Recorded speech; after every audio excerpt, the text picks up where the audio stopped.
Hello guys, welcome back to our channel my family blog. আশা করি তোমরা সকলেই ভালো আছো। আজকে হচ্ছে আমাদের সেকেন্ড ডে কাশ্মীরে। তো আমরা এখন যাচ্ছি গুলমার্গে। আর আমার শরীর ভীষণ খারাপ হয়ে গেছে, আগের থেকে আরও প্রচণ্ড পরিমাণে খারাপ। তাও এনজয় করব যতটা পারবো, যতটা শরীর সাথ দেয় ততটাই এনজয় করব। তো চলো আজকে গুলমার্গে গিয়ে কী করব সেটা তোমাদের সাথে শেয়ার করব। আমরা যে বাসটা করে যাচ্ছি এই বাসটা কিন্তু পুরোপুরি গুলমার্গে আমাদের নিয়ে যাবে না। আমরা যতটা যাই ততটা বাসে করে যাব, তারপর ওখান থেকে গাড়ির ব্যবস্থা করা হবে, ওখানে থেকে গাড়ি করে আমরা ঘুরতে যাব। বাইরের দৃশ্যটা দেখেছো, খুব সুন্দর লাগছে, খালি চোখে আরও সুন্দর।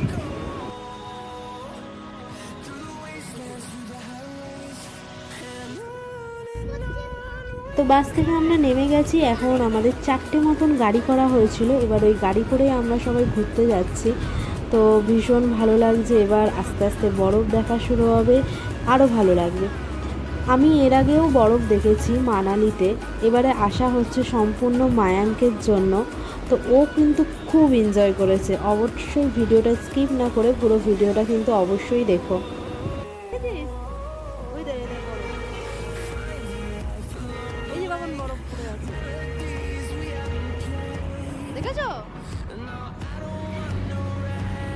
তো আমরা এখন চলে এসেছি গুলমার্গের রোপের পয়েন্টে। কিন্তু দুঃখের বিষয় কি জানো তো, আমরা এসেছিলাম পুরোপুরি ঈদের মধ্যে রোপে বন্ধ থাকে। তো যাই হোক, হয়তো আমরা রোপে করে ওই সামনের পাহাড়টাতেই উঠতাম, বরফে ঢাকা পাহাড়ে, কিন্তু আমরা নিচেও কম বরফ পাইনি। তো কোনো ব্যাপার না, আমরা কিন্তু খুব আনন্দ করেছি, খুব এনজয় করেছি। ওটাই হয়তো যেতে পারলে আরও আনন্দ হতো, আরও মন ভালো লাগতো। তো যাই হোক, এটাতেই আমরা খুশি। এরপরে যখন আসবো তখন অবশ্যই ইচ্ছেটা পূরণ হবে। যারা কাশ্মীরে এসেছো তারা তো জায়গাটা দেখে বুঝতেই পারছো, এই সেই জায়গা যেখান থেকে রোপে করে যাওয়া হয়, কিন্তু বন্ধ। এখানে আবার হেলিকপ্টারের ব্যবস্থা আছে, কিন্তু ওই 8,000 টাকা খরচ করে 8 মিনিটের জন্য অতটাও ইচ্ছে নেই মনে।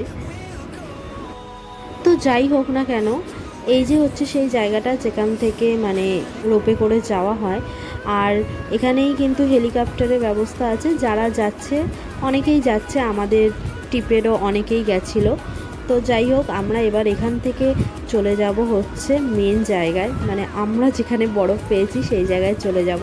এবারে চলো তোমাদেরকে একটা জিনিস দেখাই। ওই দূরে যে হোটেলটা দেখতে পাচ্ছ, ওই হোটেলের মধ্যে কিন্তু ঋষি কাপুর আর ডিম্পলের একটা বইয়ের গান আছে, হাম তুম এক কামড়ে মে বন্ধ হো। তো ওই শ্যুটিংটা কিন্তু এই হোটেলেই হয়েছিল। তো আমরা কিন্তু সবাই জানি যে কাশ্মীরে এরকম অনেক শ্যুটিং হয়, অনেক অনেক। তো কিছু কিছু শ্যুটিংয়ের জায়গা যেগুলো আমরা দেখেছি সেগুলো তোমাদের সঙ্গে শেয়ার করবো। তো ভিডিওটা স্কিপ না করে কিন্তু পুরো ভিডিওটা দেখতে থাকো। আর সামনে কিন্তু আরও বরফ আছে, সেটা কিন্তু দেখতে ভুলো না, দেখেই যাও।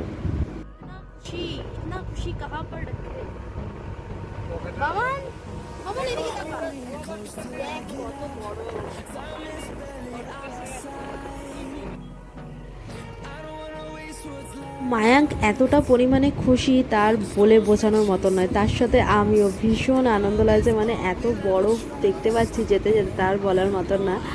আর কি বলবো, মায়াঙ্ক খালি বলছে আমি কখন থেকে গাড়ি থেকে নামবো, কখন গাড়ি থেকে নামবো। গাড়ি থেকে নামার জন্য পাগল হয়ে যাচ্ছে, এই রাস্তায় দাঁড় করাতে বলছে গাড়ি, এখানেই নামার জন্য বলছিল। তো ফাইনালি আমরা চলে এসেছি। তো এবার এখান থেকে আমরা হেঁটে হেঁটে একটু ওপর দিকে উঠবো, ওখানে প্রচুর বরফ।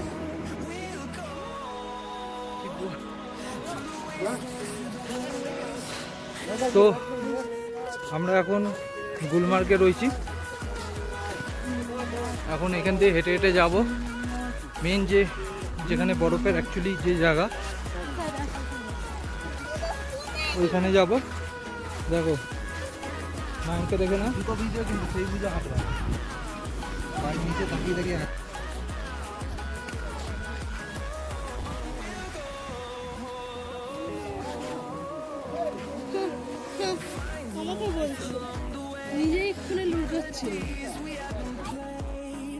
হেভি মজা হচ্ছে, দারুণ লাগছে। সবাই এখানে বরফ পেয়ে আর কেউ ওপরে যেতে চাইছে না।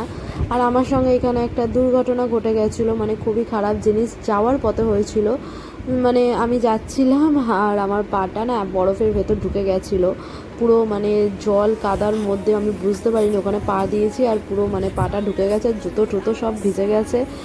একইতে শরীর খারাপ, তার মধ্যে এটা হয়েছিল। আর কি আর বলবো, আমি আর কোথাও নামতেও পারিনি সেইভাবে।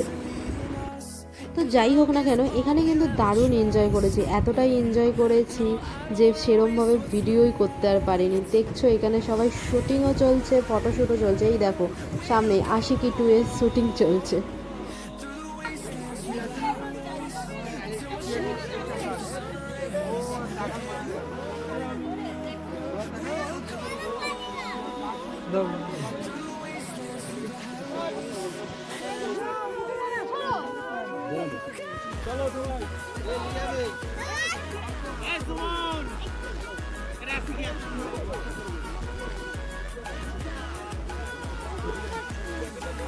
জিন্সের প্যান্ট পোষা ভিজে যাবে, উঠতে বলো।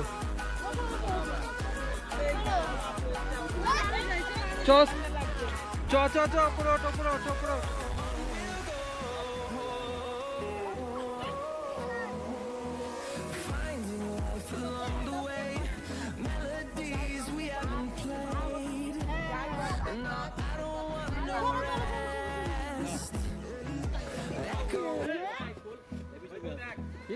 আটকে নিয়েছি, করেছি।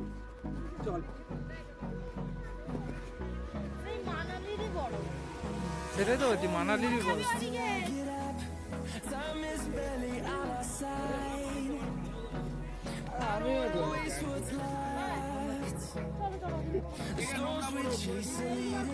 সেই মজা করছে মায়া। কেমন কেমন লাগছে একটু বলো। মজা হচ্ছে।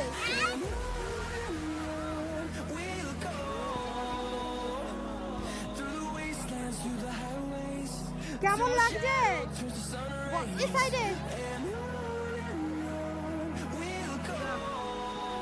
চলো চলো। ও খুব এনজয় করছে, ওর জন্যই তো আসা মেন বরফে। তো এখান থেকে জাস্ট ভিউটা দেখো, চারিদিকে শুধু বরফ আর বরফ। যতটা উপরে উঠছি তত বেশি বরফ পাচ্ছি। আর এতটা পরিমাণে এনজয় করেছি আমরা যে ভিডিও করতেই ভুলে গেছি। আর মানে কি বলবো, খুব খুব এনজয় করেছি, সেগুলো আর মানে ক্যামেরাবন্দি করা হয়নি। তো ওটার জন্য খুব আফসোস লাগছে। অনেক কিছু আনন্দ করেছিলাম, অনেক অ্যাক্টিভিটিও করেছি, বাট সেগুলো আর ভিডিও করা হয়নি। এবারে চলো তোমাদের আরেকটা জিনিস দেখাই, এখানকার কুকুরগুলোকে একবার দেখাই, কারণ এক একটাকে না পুরো বাঘের মতন দেখতে। তো আমরা তো ওদেরকে দেখে খুবই ভয় পাচ্ছি, এদিকে আবার ওরাও আমাদেরকে দেখে ভয় পাচ্ছে।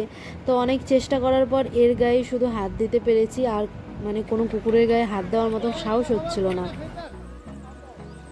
ভালো লাগছে। আরেকটা আফসোসও, যদি গান্ডোরা খোলা থাকতো তাহলে রোপে করে আমরা ওই ওপরে যেতে পারতাম, আর ওখান থেকে আবার সেকেন্ড স্টেজও দেখতে পারতাম, আরও মানে বরফ পেতাম। এটাই হচ্ছে মানে সবথেকে বড় আফসোস, যে আজকে ঈদ ছিল, ঈদের জন্য মানে সব কিছুই বন্ধ। তো যাই হোক, একটা জিনিস খেয়াল করো, এতক্ষণ মানে রোদ্দুর মানে প্রচণ্ড পরিমাণে রোদ্দুর ছিল, কিন্তু এখন মানে পুরো চারিদিকে পুরো মেঘ ছেয়ে গেছে। আর মানে কি বলবো, একটু বাদে স্নোফলও চালু হয়ে যাবে। আমাদের ভাগ্যটা বলতে গেলে খুবই ভালো ছিল যে আমরা স্নোফল পেয়েছি, কিন্তু এই যে আমাদের ড্রাইভারটা এক নম্বর পাজি একটা ড্রাইভার, একটুও দাঁড়ালো না, এখান থেকে মানে চলে গেল। আমরা অনেকবার রিকোয়েস্ট করলাম যে একটু দাঁড়াও, স্নোফলটা এনজয় করি। ওর বক্তব্য হচ্ছে এটা স্নোফল নয়, এটা বৃষ্টি। তো যাই হোক, যত নিচে যাচ্ছিলাম তত বৃষ্টি পড়ছিল, কিন্তু ওপরে সত্যি স্নোফলই হচ্ছিল। তোমাদের দেখাচ্ছি দাঁড়াও। আর এই যে সামনে যে জায়গাটা দেখতে পাচ্ছ, প্রীতি জিন্টা আর ঋত্বিক রোশনের মিশন কাশ্মীরের বইয়ের শ্যুটিং হয়েছিল। এখানে মানে প্রতিটা জায়গাতেই শ্যুটিং হয়েছে, আগেই বলেছিলাম। আরও দেখাচ্ছি তোমাদের, জিয়ারে জিয়ারে যে গানটা আছে সেই গানেরও শ্যুটিংয়ের জায়গাটা দেখাচ্ছি। এই যে এই জায়গাতে জিয়ারে জিয়ারে গানটা শ্যুটিং হয়েছিল, কিন্তু দেখো তখন এক রূপ ছিল আর এখন আরেক রূপ। আরেকটা জিনিসও দেখতে পাচ্ছ যে কাচের মধ্যে হালকা হালকা স্নো পড়ছে। তো আমরা যত নিচে নামছি তত কিন্তু মানে এটা স্নোটা জলে পরিণত হচ্ছে, এখানে ফেটে ফেটে যাচ্ছে স্নোগুলো। আর আমরা এতক্ষণ যেখানে ছিলাম ওখানে পুরো স্নোই পড়ছিল। তো কী আর বলবো, আমাদের মানে ড্রাইভারটাই খারাপ যে আমাদের নিচে নেমে আসতে হলো। আর একটুখানি যদি দাঁড়াতাম তাহলে হয়তো ভালো করে এনজয় করতে পারতাম। আর এই জায়গাগুলো দেখো কি সুন্দর লাগছে। তা আমরা কিন্তু কাশ্মীর থেকে ফেরার পর আবার নাকি এইসব জায়গা পুরো বরফে ঢেকে গেছে। তোমরা কতটা কি বুঝতে পারছো সেটা আমি জানি না, কিন্তু স্নোগুলো যে হালকা হালকা উঠছে হয়তো বুঝতে পারছো, দেখতেই পাচ্ছো হয়তো।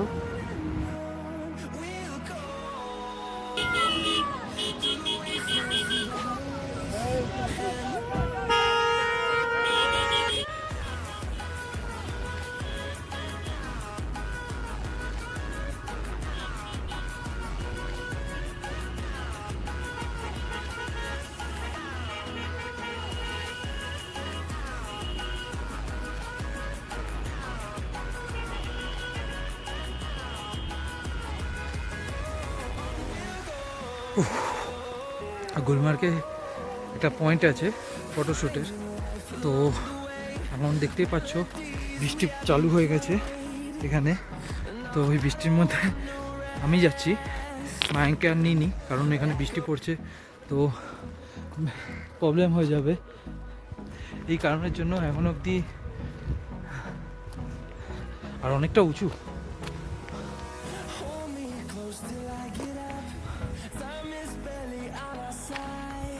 এখানে সেরকম কিছুই ছিল না, পুরোপুরি বলতে গেলে বেকারই যাওয়া হয়তো। শুধু মানে এই একটা মানে জায়গা রয়েছে ফটো তোলার জন্য, আর নিচে পুরো হচ্ছে খাদ। আর এই দৃশ্যটা মানে ভালোই লাগছে। তো বেকার মানে বলতে গেলে এতটা কষ্ট করে হাঁটাটা মানে বেকারই। তো এত দৃশ্য তো আমরা দেখেছি। তো যাই হোক না কেন, এবার এখান থেকে আমরা সোজা চলে যাব হচ্ছে বাসে। তো বাস থেকে ওখান থেকে আমরা চলে যাব হচ্ছে হোটেলে, কারণ আজকের মতন আমাদের ট্যুর হচ্ছে শেষ। তো আমরা বাসেও উঠে পড়েছি, এবার বাস থেকে তারপর আমরা হোটেলে যাব, হোটেলে গিয়ে ব্যাস রিল্যাক্স। মায়াঙ্ক ছোটোবেলায় কখনো আঙুর খায়নি, তো জানি না কেন ও এইখানে এসে ওর খুব আঙুর খাওয়ার শখ জেগেছে। এই 4 বছর বয়সে ও খুব আঙুর খাচ্ছে। তো যাই হোক, জায়গাটা এত সুন্দর লাগছিলো কি আর বলবো, যেতেও ইচ্ছা করছে না, কিন্তু যেতে তো হবেই হোটেলে। এখানে তো আর সারা জীবন থাকা যাবে না, তো ফিরতে তো হবেই।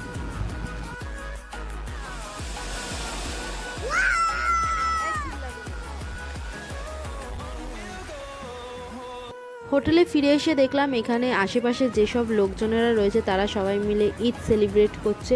তো খুবই ভালো লাগছিল দেখতে, আমরা অনেকক্ষণ ধরেই দেখছিলাম, অনেক বাজি ফুটিয়েছে ওরা। তাও ভাবলাম তোমাদের সাথে একটু শেয়ার করে দিই। আর আজকের ভিডিওটা তাহলে এখানেই শেষ করলাম। যদি কিছু ভালো লেগে থাকে তাহলে অবশ্যই একটা লাইক করে দিও, আর চ্যানেলটাকে একটু সাবস্ক্রাইব করে দিও। আর যারা ফেসবুক থেকে দেখছো তারা পেজটাকে অবশ্যই ফলো করে যাও। তো আজকের মতন টাটা, বাই বাই, দেখা হচ্ছে নেক্সট কোনো আরও একটি ব্লগে।